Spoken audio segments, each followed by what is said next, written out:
Истинската причина за смъртта на Джесика най-накрая е разкрита. Известна като най-великият треньор на косатки и морски създания в света, тя е отглеждала косатката си от 6-годишна възраст.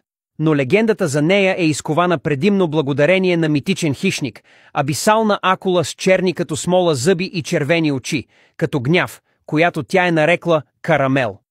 В продължение на месеци Джесика и Карамел имаха представления рамо до рамо. Дуетът им беше хипнотизиращ. Всяко тяхно излизане беше спектакъл на сила и абсолютно майсторство. Джесика сякаш си говореше с косатката.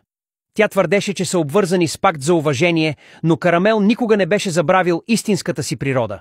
Той не беше нито домашно животно, нито слуга, а интелигентно, търпеливо и злобно чудовище. Един ден на тяхно представление косатката намери правилния момент да атакува.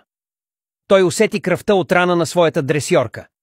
Връзката се скъса и пред очите на публика, замръзнала от ужас, Карамел изскочи от магическия басейн и затвори челюстите си около Джесика. Викът й беше кратък и последен. Той я погълна бавно, сякаш се наслаждаваше на отмъщението си.